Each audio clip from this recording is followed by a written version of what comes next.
So Long a Letter, written by Marima Ba. Produced by Dan Miller, Keegan Frick, Tyler Mauser, and myself, Whitney Batchelder. For Marima Ba, polygamy and the fight for women's rights was not just something she wrote about. This novel is a semi-autobiographical based on her real-life experience.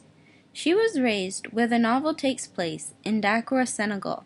She became an author, a teacher, a mother of 9 children, and later in her life, an active feminist. She was raised by her 2 simple-minded Muslim grandparents who believed that women did not need an education. She, however, overcame this and ended up furthering her education and graduating with a teaching degree. The purpose of her novel, So Long a Letter, was to express her feelings and struggle towards the treatment of women and the differences between sexes within African traditions. Ba grew up during a time where feminist movements were going on all around the world.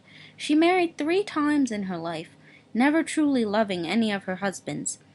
Some may say it was because of her stormy personality, but also for her expectations and beliefs that women should partake in higher roles within society than these men allowed of her.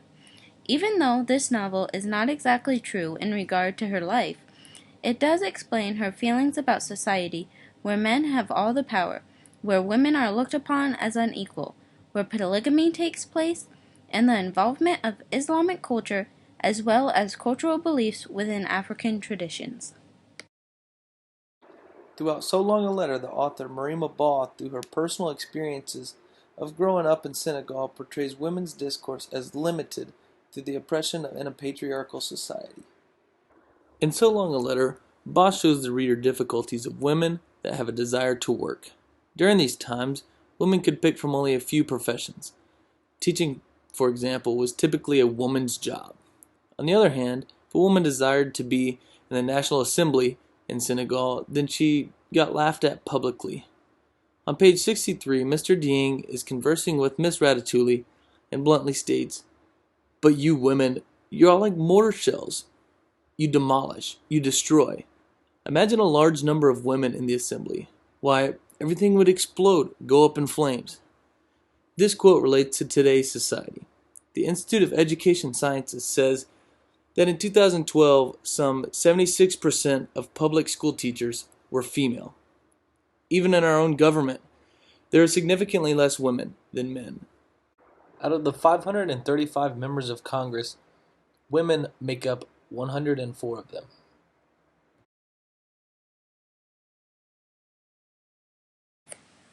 The Muslim traditions, that of which Marima Ba practiced as well as showed in the novel, may be difficult to understand at times.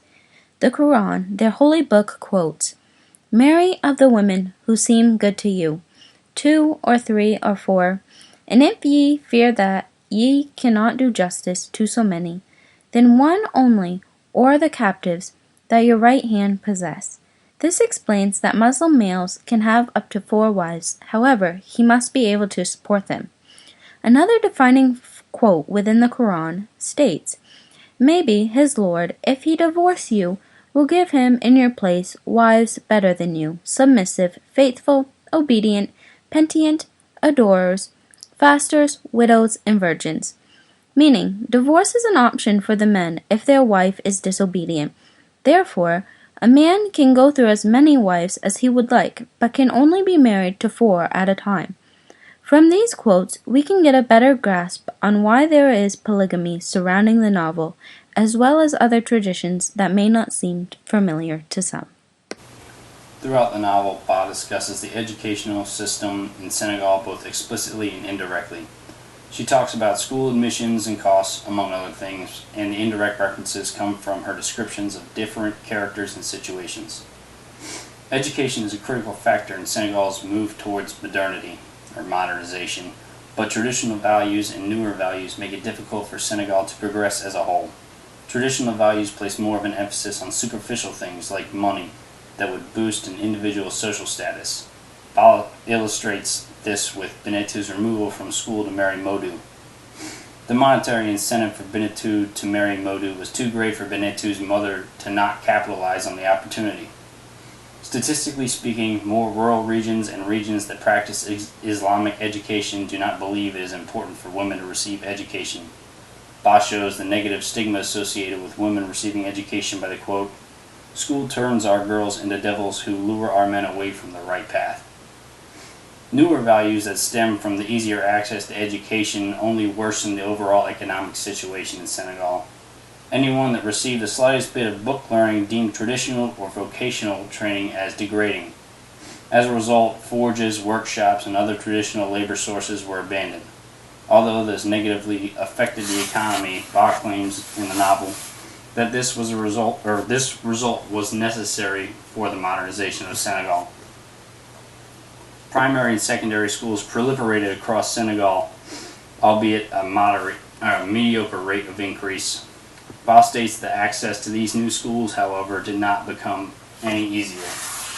Current statistics, however, show access to primary school is quite high, with 72% of males and 74% of females enrolled.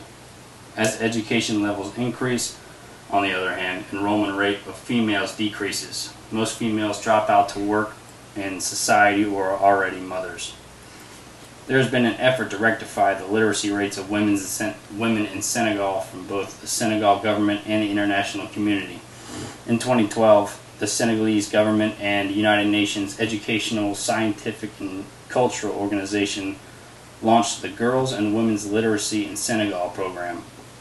The program targeted 40,000 young girls and women, and the objectives were to improve quality literacy programs, improve efficiency and effectiveness of training programs for teachers, and improve professional and economic opportunities for.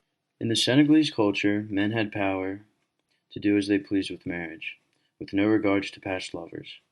In the story, Tamsir completely disregards Rama's feelings by wishing to wed her even though he is friends with her recently deceased husband. On page 60, Rama states, "You forgot that I have a heart, a mind, that I am not an object to be passed from hand to hand. You don't know what marriage means to me. It is an act of faith and of love, the total surrender of oneself to the person one has chosen and who has chosen you. I emphasize the word chosen." She also states, "I shall never be the one to complete your collection. My house shall never be for you the Cavate oasis, no extra burden, my turn every day, cleanliness and luxury, abundance and calm, no Tamsir." These quotes show her oppression to the past culture of Senegal. Rama is standing up for her family and showing her transition to a modern and equal society. Polygamy is still allowed both religiously and legally in Senegal, and is still practiced today. The bridge between past and modern Senegalese traditions is still being worked out between male and females. In the article, "The Modern Opinions Regarding Polygamy of Married Men and Women in Dakar," there is an interview conducted where the two major reasons why a woman would not divorce her polygamous husband. The first reason would be if the husband hasn't mistreated the first wife, then there is no reason to leave. Second, women can be hesitant to leave if they have children. One polygamous woman explained that while she was deciding whether or not to divorce from her husband, who had just married his second wife, her daughter's grades began to drop because she thought that her parents were not going to be with each other anymore. She explained that divorce can have a huge effect on children, so she decided to stay with her husband in the end. The female in the interview still had the option to leave her husband, but chose not to, so her daughter could maintain proficiency in schooling.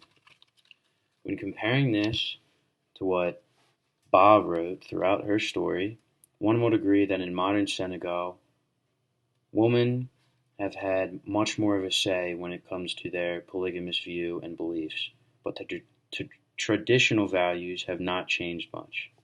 Rama's statement to Tamsir showed the same equality as the female in the interview. Ba repeatedly shows in the novel that women play a pivotal role in maintaining traditions of oppression across generations. For example, Mado's mother being stuck in her ways and by not supporting the marriage between Mado and Asiatu. Her rationalization that he is the son of a princess and she is from the forges reflects traditional values that limit societal progress. Also, Benetu's forced marriage to Modu. Benetu's mother had values so based on tradition that she forced her own daughter to quit school and marry a man with a lot of money. All just to raise to the bourgeoisie class and reap the benefits of her daughter's newfound money. It seems a deeper look at the societal tendencies of women, as illustrated by Ba, shows that Senegalese women perpetuate their own oppression. At the same time, the women of Senegal provide consistency and hold the foundation for which modernization can take place, which was seen in Ramatoule's support of her family after Modu left them, and she supported her 12 kids, as well as managed the finances for the whole family as Modu proceeded to spend a lot of money on his new wife.